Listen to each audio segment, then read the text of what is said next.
उसने बोला है कि बाबा साहब के चेले बड़े खतरनाक होते हैं। हम तो बाबा साहब के चेले हैं ही और भारत में सबसे पहले हैं। भूल गया क्या सलवार पहन के भागा था? जिस दिन बहुजन समाज इकट्ठा हो गया तो पेटीकोट पहन के भागना पड़ेगा। लेकिन कानिया अगर नहीं सुधरोगे ना तो माफ़ तो नहीं करेंगे, लेकिन तुम्हारा पूरा व्यापार साफ कर देंगे।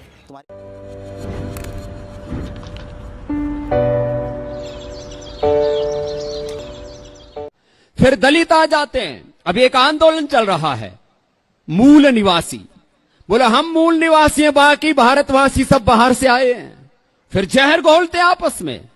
रामास्वामी पेरियार जैसे नास्तिक लोग जो ईश्वर के मानने वालों को महामूर्ख, ईश्वर के प्रचारकों को धूर्त और धर्म को जहर कहते हैं, उनका इतना जबरदस्त प्रचार हो रहा है।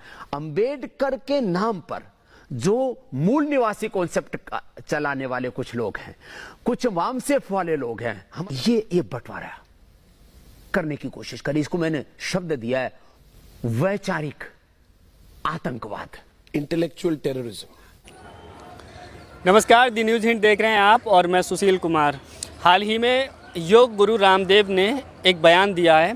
उन्होंने कहा है कि वामसेफ जैसे संगठन, मूल निवासी संगठन जो है वो वैचारिक आतंकवादी संगठन है, वो देश को, समाज को तोड़ने का काम कर रहे हैं। इस बयान के बाद से बहुजन समाज में एक आक्रोश की स्थिति बनी हुई है। सोशल मीडिया पर लगातार बाबा रामदेव के खिलाफ जो है टिप्पणी की जा रही है, उनके विरोध में बयानबाजी हो रही है। मेरे साथ में बहुजन एक्टिविस्ट और सामाजिक मुद्दों पर बहुत गहन चिंतन करके लिखने वाले सूरज बौद्ध जी हैं। हम उनसे बात करेंगे कि उनका क्या कहना है इस बाबा रामदेव जी के बयान। सबसे पहले आपको शुक्रिया, जय भीम।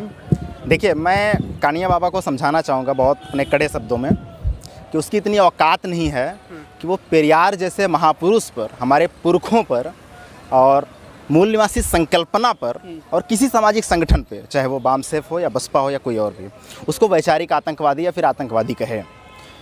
ये वो लोग हैं जो हज़ारों साल से इस मुल्क का खून पसीना चूसे हैं और हमारे समाज के लोग जब पढ़ना लिखना सीख लिए तो उनको आतंकवादी कह रहे हैं। इनको डर किस बात से है? डर इस बात से है कि हरि नामक एक इन्होंने जो संकल्पना गढ़ी, हरि नामक संकल्पना गढ़ के इन्होंने अपना धर्म सत्ता का एक महल बनाया और उस महल में शूद्रों को जाने की इजाज़त नहीं थी, उस महल में अछूतों को जाने की इजाज़त नहीं थी, महिलाओं को अगर जाने की इजाज़त थी तो केवल देवदासी बनकर जाएं। तब उन्होंने शोषण किया। धर्म की चाशनी में रामदेव जो अपने आप को फ़कीर और आप समझ लीजिए, कहिए कि भिखारी के रूप में इंटरनेशनल व्यापारी बनाता है, वो बता रहा है कि हमारे पुरख आतंकवादी थे। आतंकवाद की परिभाषा वो समझता है। उसने कई चीज़ें का उसमें बोली। उसने कहा कि हम दलितों से कोई भेदभाव नहीं करते, तमाम दलित हमारे यहाँ लेटरिन साफ़ करते हैं, खाना बनाते हैं वगैरह वगैरह। मतलब दलितों की औकात यही है। पहली बात तो वो हमको दलित कह के जो जलील करना चाह रहा है, तो हम लोग तो मूल निवासी संकल्पना के लोग हैं, इस देश के मूल निवासी हैं। और इस देश के मूल निवासी हम थोड़ी कह रहे हैं। भैया अपने पापा से पूछो। बाल गंगाधर तिलक ने कहा, बाल गंगाधर तिलक ने द आर्कटिंग होम इन वेदास में स्पष्ट बोला कि हमारे पूर्वज जो है कि वो अंटार्कटिक महाद्वीप से आए हैं। वो वेद का हवाला दे करके कहा कि वेद ऐसी जगह पे लिखा गया है जहाँ 6 महीने दिन रहता है और 6 महीने रात रहा है। की एक रिपोर्ट भी आई थी जिसमें मई 2001 में। और नेहरू से पूछो जाकर के, डिस्कवरी ऑफ इंडिया में बोलता है, बहुत गर्व के साथ कहते हैं कि हाँ हमारे पुरखे जो है कि आर्यन थे, वो भारत में आक्रमण किए और किस तरह से यहाँ के मूल निवासियों को परास्त किए। अगर वामपंथी इतिहासकार को अगर पढ़ना चाहें तो भैया राहुल संकेतियान को पढ़िए। वो वोल्गा टू गंगा में स्पष्ट लिखता है कि लोग हैं। दयानंद सरस्वती को उठा के पढ़ लीजिए। खुद गांधी 1893 में जब वहाँ की नेशनल कांग्रेस में लेटर लिखता तो स्पष्ट कहता है कि मतलब we Indians are better than this African natives. मतलब हम यहाँ के अफ्रीकी मूल निवासियों से काफ़ी बेटर है। इसलिए कहता है क्योंकि हम अंग्रेजों के खून के लोग हैं, अंग्रेजों के वंशज के लोग हैं, हमारा उनसे खून का मिलता है। तो ये जो बाबा साहब के वारिसों पर उसने बोला है कि बाबा साहब के चेले बड़े खतरनाक होते हैं। हम तो बाबा साहब के चेले हैं ही और भारत में सबसे पहले हैं। इस मुल्क के मूल निवासी हैं। वह मूल निवासी हैं जो बाबा साहब अम्बेडकर कहते हैं we are Indians by firstly and lastly. अगर आप लोग बाबा साहब को पढ़ेंगे तो वॉल्यूम 18 पार्ट नंबर 3 और पेज नंबर 257 में बाबा साहब स्पष्ट बोलते हैं कि when Brahmins come in India at the time varna system get started here, the peoples were allotted their status by their birth. मतलब जब ब्राह्मणों ने भारत में आक्रमण किया उसके बाद से भारत में वर्ण व्यवस्था का शुरुआत हुआ। तो कौन मूल निवासी कौन विदेशी सब क्लियर हो रहा है। और दूसरी बात है, मोहन भागवत के इशारे पर जो खुद एक शूद्र समाज के, यानी कौन है, यादव है, अहिर हैं हरियाणा से, उनको कहा जाता उनको है आगे कि वो लेकर यादव हैं के हरियाणा से। तो शूद्र को बुलवा रहे हैं, तो अपने जाके माई बाप को भेजो डिबेट करने के लिए, अपने पैर पे कुल्हाड़ी मत मारो। तो माई बाप की सारे पे जो तमाम चीज़ें बोल रहा है वो गलत है। बाबा साहब खुद volume 18 part number 3 page number 563 में स्पष्ट लिखते हैं, the peoples which are nowadays mostly considered as a Hindu, they are mostly Nagvanshis. अधिकांशतः नागा हैं, नागवंश के लोग हैं, जहाँ पर ब्राह्मणों ने आक्रमण करके उसको क्या नाम गुलाम बनाया। अब बहुत सारे लोग कहते हैं कि बाबा साहब आर्यन इन्वेशन थियरी के खिलाफ थे। यकीनन बाबा साहब आर्यन इन्वेशन थियरी के खिलाफ थे, पर ब्राह्मण विदेशी हैं, सवर्ण विदेशी हैं, आर्यन विदेशी हैं, इसके खिलाफ नहीं थे। वो तो इस देश की संकल्पना है, सच्चाई है। गुलामगिरी परिशिष्ट नंबर 2 चैप्टर नंबर 1 में एकदम स्पष्ट लिखते हैं ज्योतिबा फुले साहब, इथे ब्राह्मण ना प्रयोजन। जब गलत लिखोगे, अटल तुम्हारा बोलता है गर्व से हमारे पुत्र कह के, दयानंद सरस्वती अपने आप को आर्य समाज का संगठन बनाता है, कौन बोला है भाई? तो कानिया की इतनी औकात नहीं है। और बहुजन समाज के लोग जब खड़े हो जाएंगे तो उसका पतंजलि सतंजलि में बदल जाएगा। तो भूल गया क्या सलवार पहन के भागा था? जिस दिन बहुजन समाज इकट्ठा हो गया तो पेटीकोट पहन के भागना पड़ेगा। तो अपने होश में रहे और बहुजन पुरखों को गाली गलौज देना बंद करे।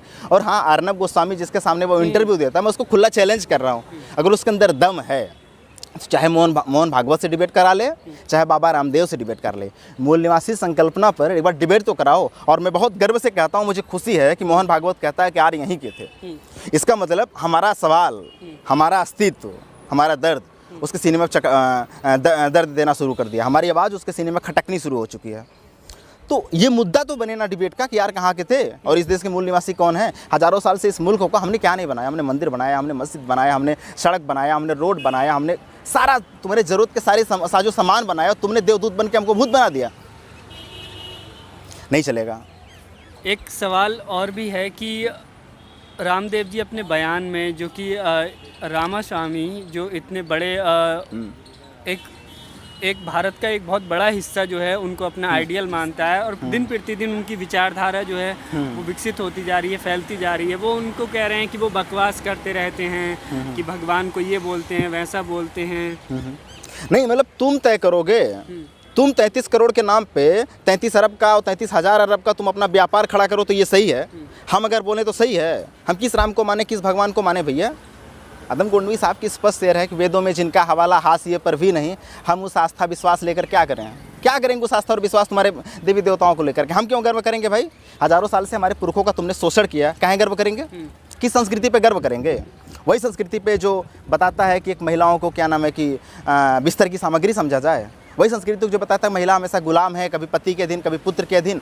वही संस्कृति पे गर्व करें, उस संस्कृति पे गर्व करें जिसको कहा जाता है कि शूद्रों को अगर वो धार्मिक कोई श्लोक पढ़ता तो उसके कान में पिघला हुआ शीशा डाल दिया जाएगा, उसकी जीभ काट जाएगी। यही उसी संस्कृति पे गर्व करें। हज़ारों साल से हमारे पुरखों का शोषण किया उसी पेरियार जैसे महापुरुष इस धरती पे पैदा हुए हैं, ये हमारे लिए गर्व की बात है। तथागत गौतम बुद्ध, चारवाक, पेरियार, बाबा साहब, वो लोग इस मुल्क की संकल्पना को रचे हुए हैं। भैया तुमने कहा कि देवता हैं, हमने कहा कि नहीं है। अब तुम जो है कि धार्मिक पुरुष हो गए और हम आतंकवादी हो गए। तुमने कहा कि स्वर्ग होता है, हमने कहा कि नहीं होता है, हम अपराधी हो गए। तो हम कह रहे डिबेट करो, एक बार आके, एक बार बहस करो आकर के, आमने सामने बैठो आकर के, एक बार संकल्पना पे बहस करो आके, फिर समझ में आ जाएगा कि कौन देशी कौन विदेशी। जो बात कर रहे हैं कि रामदेव जी जो यादव वर्ग से हैं, यादव जाति के हैं, हरियाणा के हैं, ओबीसी वर्ग से हैं, तो ओबीसी तो खुद मतलब अगर हिंदू वर्ण व्यवस्था के हिसाब से देखें तो वो शूद्र वर्ग में हैं। एक लल्लई सिंह यादव भी हुए हैं ओबीसी के ही, जिन्होंने बहुत मतलब लोगों को जागरूक करने का कार्य किया था। तो रामदेव जी इस बात को नहीं समझ पा रहे हैं क्या? वो इतने बड़े योग गुरु कहे जाते हैं कि उनका समाज में कहाँ स्थान है हिंदू धर्म? देखिए बाबा साहब ने एक बात कही थी, slavers are enjoying slavery, they have no sense what is slavery. गुलाम गुलामी में आनंद उठा रहा है, उसे पता नहीं कि गुलामी क्या है। तो मोहन भागवत की बोलने की औकात नहीं थी तो उसने एक शूद्र को ही आगे किया।